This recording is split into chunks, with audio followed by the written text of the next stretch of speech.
Iesāku lasīt pasaku. Dzīvoja reiz 3 draugi – Erkī, Jānis un Kestutis.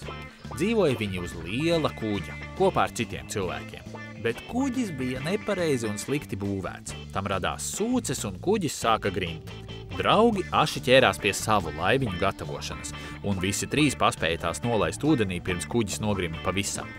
Draugi bija priecīgi, ka izdevies noturēties virs ūdens, un ka tagad katrs pats var lemt par to, uz kuru pusi savu laivu stūrēt. Tomēr drīz draugi atskārta, ka okeāns ir liels un mēdz būt arī pavisam nemierīgs.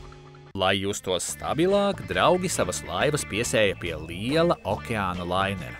Vismaz kursu vējā būs vieglāk noturēt, sprieda draugi. Tad, skatoties uz kuģi, Erkī, Jānis un Kestutis apjauta, ka šūpoties laiviņās aiz kuģa nav tik ērti, kā abām kājām stabili stāvēt uz lainera klāja, un nolēma pārcelties uz kuģi. Tomēr tas izrādījās grūtāk nekā sākumā domāts. Kuģa komanda vispirms gribēja pārliecināties, ka draugi spēs atbildīgi piedalīties lielā kuģa vadīšanā, un lūdza nodemonstrēt, cik labi katrs no draugiem spēja vadīt pats savu laivu. Pirmais uz kuģi tikt mēģināja Kestutis, bet viņam tomēr nācās sagatavoties labāk. Erkī bija vismērķtiecīgākais un par savām spējām kuģiniekus pārliecināja pirmajā piegājienā. Tagad viņam biļete uz klāja jau kabatā. Bet Jānis nebija radis ļoti censties. Viņš domāja, ka jautājumu atrisinās ar runāšanu, un te viņš mēģināja pierunāt, atļaut kāpt uz kuģa bez pārbaudījuma.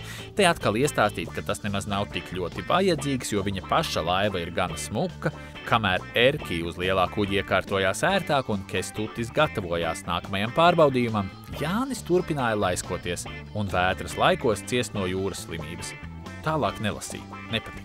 Tiešām nevar iedomāties, ka kāds Jānis var būt tik neapķērīgs.